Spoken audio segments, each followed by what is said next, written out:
मैं रैंडमली बच्चों को उठाऊंगी और मेरे बस कुछ बेसिक क्वेश्चंस का जवाब दे देना ताकि मुझे एक लेवल पता लग जाए, ठीक है। तो नितिन, ह्यूमन बॉडी का बेसिक यूनिट क्या होता है जिससे वो बनी होती है? सेल। आयुषी, कौन सा न्यूट्रिशन की कमी से एनीमिया होता है? एनीमिया कौन सा न्यूट्रिशन की कमी से होता है? राज, सिद्धम।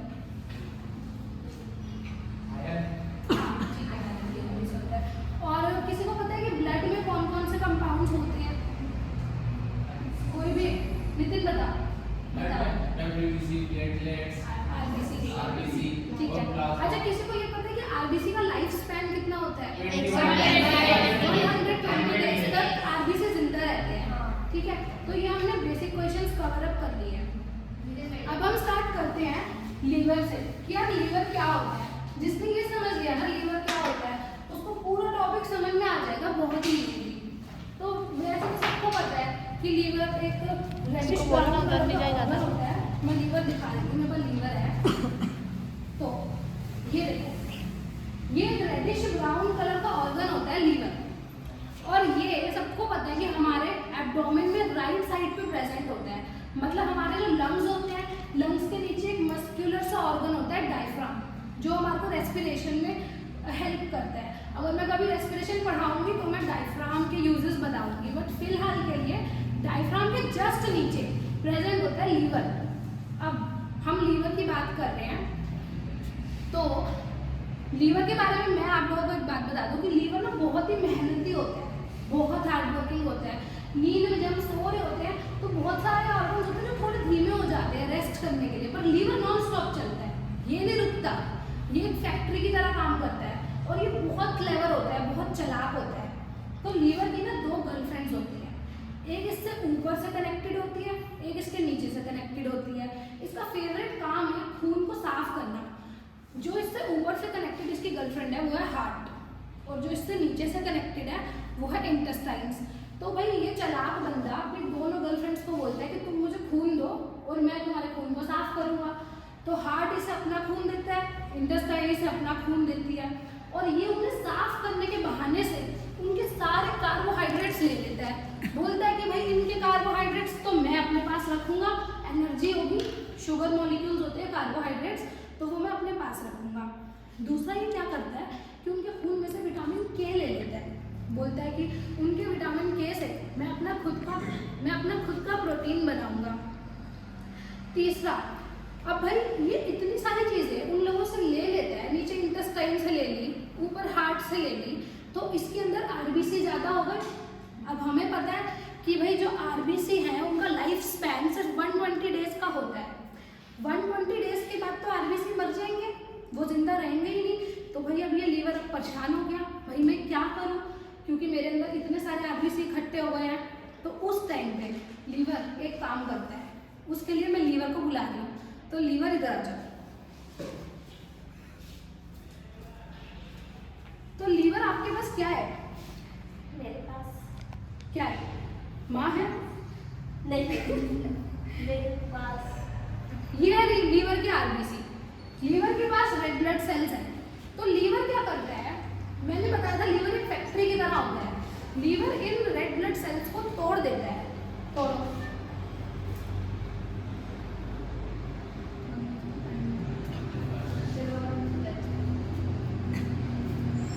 तो लीवर ने रेड ब्लड सेल्स को तोड़ दिया। सारे रेड ब्लड सेल्स को हमारा लीवर तोड़ देता है। जब टूटते हैं रेड ब्लड सेल्स तो 2 पार्ट्स में टूटते हैं। एक तो होता है आयरन, जिसे लीवर वापस से संभाल लेता है, ये बोलता है मैं आयरन के फिर से रेड ब्लड सेल बना लूंगा। दूसरा बनता है बाइल। अब बाइल, लीवर बहुत सारे बाइल इकट्ठे कर लेता है। ये लीवर है, इसने बहुत सारे बाइल अपने अंदर अपनी फैक्ट्री में इकट्ठे कर लिए। जब इतना सारे बाइल इकट्ठे हो गए तो भाई अब लीवर अगेन परेशान हो गया कि मैंने रेड ब्लड सेल्स को तोड़ तोड़ के बाइल बना तो लिए, पर अब मैं उन बाइल का करूंगा क्या। तो लीवर के जस्ट नीचे उसका एक छोटा भाई होता है गॉल ब्लैडर। तो गॉल ब्लैडर बोलता है कि भैया आप बाइल मुझे दे दो, बाइल मैं यूज कर लूंगा। तो लीवर अपना सारा बाइल नीचे अपने भाई गॉल ब्लैडर को दे देता है। मैं एक बात हाईलाइट कर रही हूँ कि जो गॉल ब्लैडर होता है ना उसके बहुत नखरे होते हैं। गॉल ब्लैडर के बहुत नखरे होते हैं। क्यों होते हैं ये मैं बाद में बताऊंगी। तो लीवर रेड ब्लड सेल को तोड़ता है। दो कंपोनेंट्स बनते हैं, आयरन और बाइल। आयरन वो अपने पास संभाल के रख लेता है और जो बाइल होता है वो नीचे अपने छोटे भाई गॉल ब्लैडर को दे देता है। गॉल ब्लैडर उसे नीचे इंटेस्टाइन को दे देता है। अब इंटेस्टाइन के पास जैसे ही बाइल जाता है ना तो इंटेस्टाइन एकदम खुश हो जाती है। इंटेस्टाइन कहती है भाई मैं तो लीवर को लक्कू सा लीवर समझती थी पर ये तो बड़ा समझदार निकला। इससे लीवर इंटेस्टाइन के अंदर जब बाइल जाता है तो हमारी इंटेस्टाइन बहुत खुश हो जाती है क्योंकि उनके अंदर रात से दिन हो जाती है। अचानक से जितने भी फैट मॉलिक्यूल्स अंदर पड़े होते हैं जो एब्जॉर्ब नहीं हो रहे होते वो एब्जॉर्ब होने लग जाते हैं। अचानक से जो इंटेस्टाइन के अंदर एसिड पड़ा होता है जो आगे नहीं पुश हो रहा होता वो आगे बढ़ने लग जाता है। अचानक से इंटेस्टाइन के अंदर जितने माइक्रोब्स होते हैं वो बाइल के आने से सब मर जाते हैं। तो इंटेस्टाइन के लिए ये बाइल जूस बहुत ज़्यादा लाभदायक होता है। तो मैं एक बार रिवाइज करा दूं, लीवर का काम होता है कि वो रेड ब्लड सेल्स को तोड़ता है दो पार्ट्स में, आयरन और बाइल। बाइल को नीचे अपने छोटे भाई गॉल ब्लैडर को देता है, गॉल ब्लैडर उसे इंटेस्टाइन को देता है और इंटेस्टाइन से उसमें सारे के सारे माइक्रोब्स मर जाते हैं, फैट मॉलिक्यूल्स डिसॉल्व हो जाते हैं। और थर्ड ये होता है कि इंटेस्टाइन जो है उसका जो स्टूल्स हैं वो येलो कलर के हो जाते हैं। ये बाइल ही है जो हमारे स्टूल्स को येलो कलर देता है। तो मेरे को बताओ कि क्या मैं इतना सबको समझा पाई कि लीवर का मैकेनिज्म क्या है? समझ में आया? ठीक है। तो अब हम बात करते हैं बिलीरुबिन की। जिसको लीवर का मैकेनिज्म अच्छे से समझ में आ गया उसके लिए बिलीरुबिन को समझना बहुत आसान है। इसके लिए हम स्टोरी में फिर से पीछे जाते हैं। रेड ब्लड सेल्स टूटे थे। जब रेड ब्लड सेल्स टूटे थे एक आयरन बना था, एक बाइल बना था। अब आप बोलोगे मैम ये तो बाइल है, ये बिलीरुबिन थोड़ी है, आप तो बिलीरुबिन समझा रहे हो, ये तो बाइल है। तो बाइल के अंदर जो येलो कलर का पिगमेंट होता है वो पिगमेंट असल में बिलीरुबिन होता है। बिलीरुबिन की वो पिगमेंट है जो बाइल को पीले रंग का बनाता है, वरना बाइल पीले रंग का नहीं होगा। तो जब हम बात कर रहे होते हैं लीवर की मेडिकली तब हम इसे बाइल कहते हैं, लेकिन जब हम किसी भी बीमारी की बात कर रहे होते हैं तब हम इसको बिलीरुबिन कहते हैं। ठीक है। तो अब तक हमने लीवर की बात की थी तो हमने इसे बाइल कहा, आगे हम इसे बिलीरुबिन कहेंगे, फिर आगे हम जॉन्डिस की बात करेंगे। उससे पहले मैं बता दूं कि बिलीरुबिन जो होता है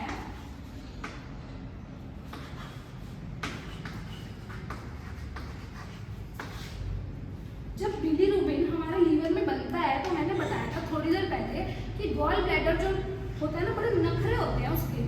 गॉल ब्लैडर कहता है भाई मुझे तुम बिलीरुबिन दे रहे हो तो पैक करके दो, मैं तो ऐसे नहीं लूंगा, मुझे प्रॉपर पैकिंग के साथ बिलीरुबिन चाहिए। लेकिन लीवर के अंदर जो बिलीरुबिन बनता है वो होता है कॉन्जुगेटेड।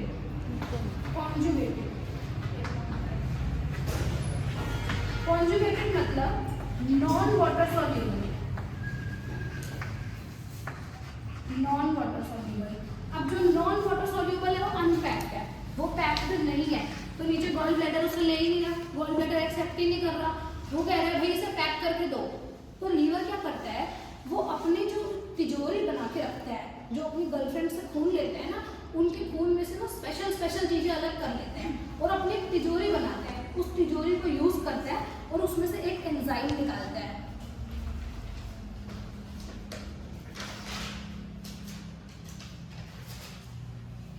UDPGT, ये एंजाइम का नाम है। तो लीवर क्या करता है, बिलीरुबिन के अंदर UDPGT का एंजाइम प्लस कर देता है। जैसे ये एंजाइम बिलीरुबिन के अंदर प्लस होता है वो कॉन्जुगेटेड से नॉन कॉन्जुगेटेड बन जाता है। नॉन कॉन्जुगेटेड बन जाता है यानी वाटर सॉल्युबल बन जाता है। तो बिलीरुबिन की पैकिंग हो जाती है। जब पैकिंग हो जाती है तो ही गॉल ब्लैडर उसे एक्सेप्ट करता है, वरना गॉल ब्लैडर एक्सेप्ट नहीं करेगा बिलीरुबिन को।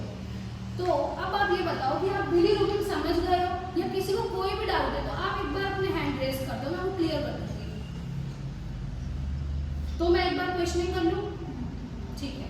अब मैं जो क्वेश्चन करूंगी उसके डायरेक्ट आंसर्स मत देना, आप अपने हैंड रेज करना। तो आप मुझे ये बताओ कि हमारा जो लीवर होता है वो कौन से दो ऑर्गन से कनेक्टेड होता है? दीपिका कौन से दो ऑर्गन से कनेक्टेड होता है? हार्ट से और इंटेस्टाइन से। Very good, sit down. अच्छा, बिलीरुबिन किस तरह बनता है किसको पता है? बिलीरुबिन कैसे बनता है? क्या टूटता है और बिलीरुबिन बनता है? पूजा, क्या टूटता है और बिलीरुबिन जब बनता है, आरबीसी टूटते हैं, बिलीरुबिन बनता है। बिलीरुबिन के साथ क्या बनता है? आरबीसी टूटा, दो चीजें बनी, एक बिलीरुबिन, दूसरी क्या है? आयरन। बिलीरुबिन दो टाइप्स का होता है, कौन कौन सा?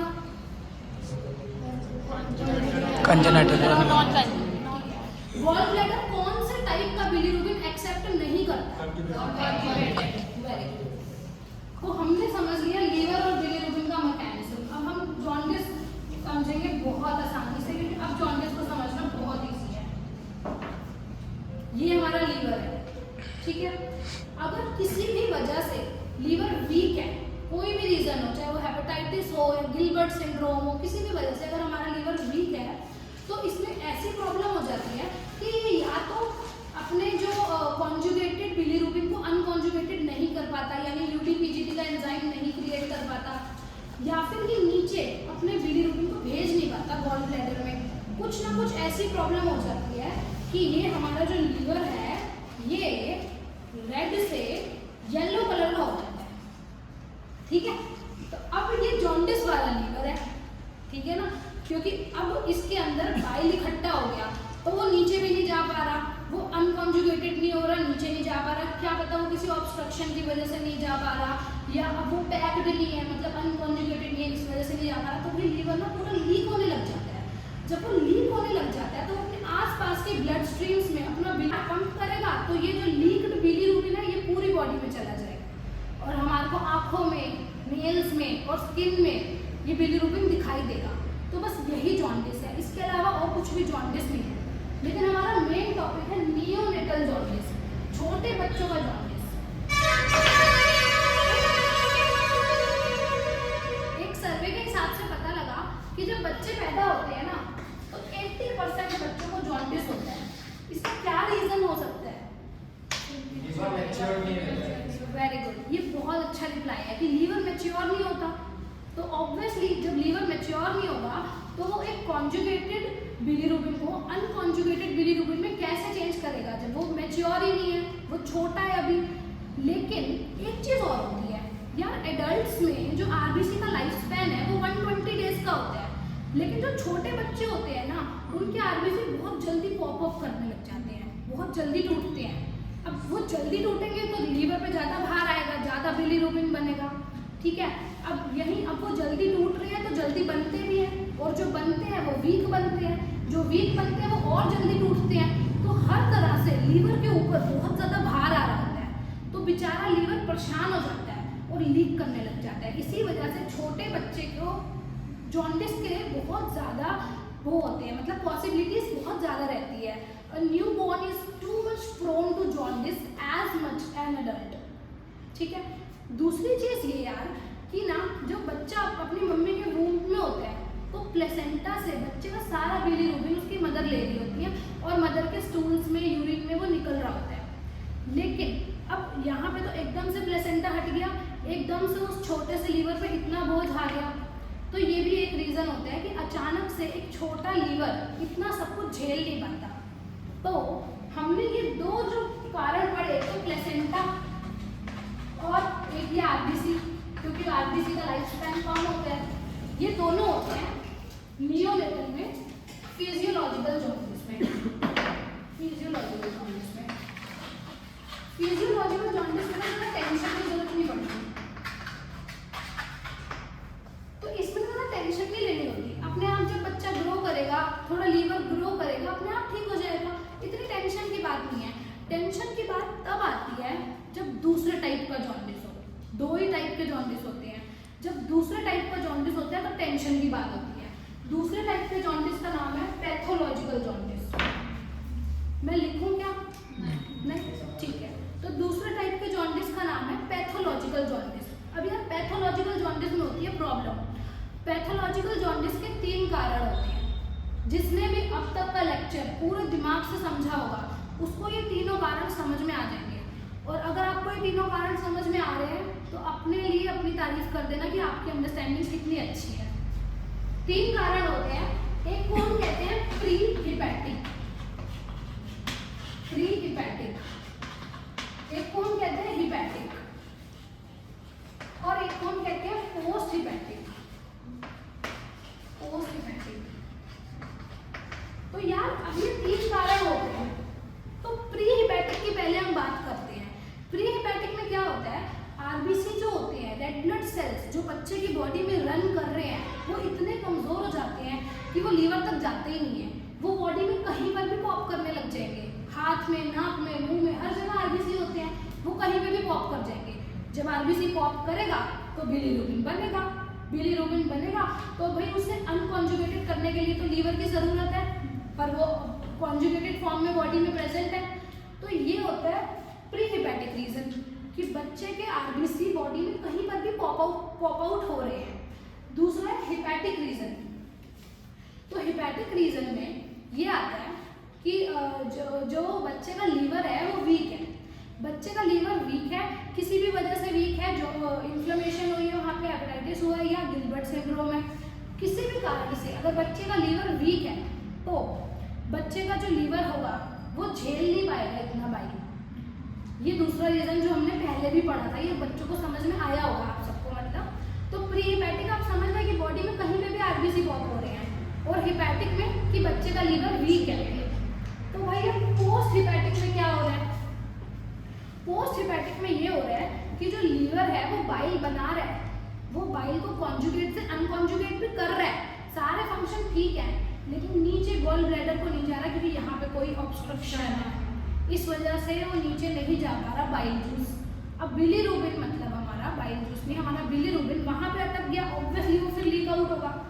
छोटे बच्चे का जो लीवर होता है ना वो ग्रीन कलर का हो जाता है जॉन्डिस में, ठीक है, वो येलो नहीं रहता, येलो एडल्ट का रहता है, छोटे बच्चे का येलोइश ग्रीन कलर का हो जाता है क्योंकि उसका लीवर होता है छोटा। बाइल जब ज़्यादा इकट्ठा हो जाता है तो उसका कलर थोड़ा ग्रीनिश साइड पे ज़्यादा चला जाता है। अब हमने ये देखा कि भाई 3 कारण से हमारा पैथोलॉजिकल जॉन्डिस हुआ है, प्री हिपैटिक, हिपैटिक और पोस्ट हिपैटिक। ठीक है, पोस्ट हिपैटिक जो कारण है उसमें मैंने आपको बताया कि ऑब्स्ट्रक्शन हो जाती है नीचे गॉल ब्लैडर में कोई। पोस्ट हिपैटिक के भी आगे 2 कारण होते हैं, बहुत छोटे छोटे कारण होते हैं। एक होता है breast milk jaundice, breast milk jaundice, और एक होता है ब्रेस्ट फीडिंग जॉन्डिस। तो यार अब आप लोगों को लगेगा कि मैम ये क्या होता है, ब्रेस्ट मिल्क, ब्रेस्ट फीडिंग, तो दोनों एक ही बात है, लेकिन इस टाइम ये एक बात नहीं है।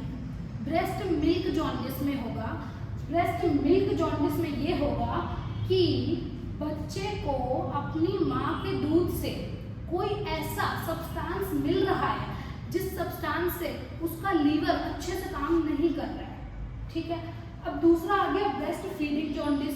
ब्रेस्ट फीडिंग जॉन्डिस में माँ अपने बच्चे को एडिक्वेट क्वांटिटी में, यानी अच्छी तरह जितना पिलाना चाहिए उतना दूध नहीं पिला रही है, तो बच्चे की ग्रोथ एंड डेवलपमेंट में फर्क आ रहा है और लीवर ठीक से काम नहीं कर रहा है। बस ये 3 कारण है। तो हमने जॉन्डिस कंप्लीट कर लिया, नियोनेटल जॉन्डिस। किस किस को समझ में आ गया, एक बार आप बस मुझे इतना बता दो, सबको एक बार हैंड रेस कर दो, जिसे नहीं आया वो मेरे से पूछ लो, मैं आंसर कर दूंगी। किसे आ गया और कि चले गया बता दो, किसे नहीं आया वो बता दो मुझे कि किसे नहीं आया, मैं क्लियर कर दूंगी, कोई भी इशू होगा तो मैं ये मानूँ कि सबको आ गया, क्योंकि मैं लास्ट में क्वेश्चंस करूँगी। ठीक है, सबको समझ में आ गया? कूल, ठीक है। तो अब हमने टाइप्स पढ़ लिए। नियोनेटल जॉन्डिस 2 टाइप्स के होते हैं, फिजियोलॉजिकल, एक पैथोलॉजिकल। पैथोलॉजिकल आगे 2 टाइप्स में डिवाइडेड है, ब्रेस्ट मिल्क और ब्रेस्ट फीडिंग। ठीक है, अब हम ये पढ़ते हैं कि इसका ट्रीटमेंट क्या होता है।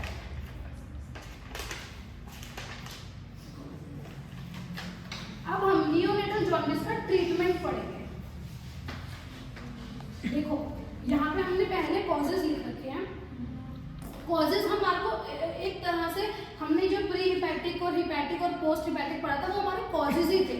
ठीक है, तो हमारे कॉजेज कंप्लीट हो गए। अब हम ट्रीटमेंट पे आएंगे।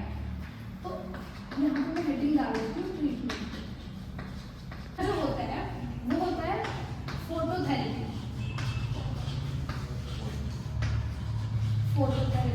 और दूसरा होता है एक्सचेंज ट्रांसफ्यूजन।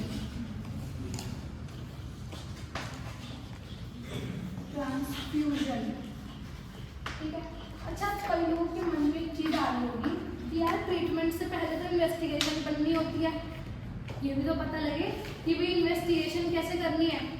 तो इसकी इन्वेस्टिगेशन एक्चुअली बड़ी ही ईजी है, इसलिए मैंने वो यहाँ पे लिखी नहीं क्योंकि मुझे ऐसा लगता है कि my class is smart enough to understand the investigation.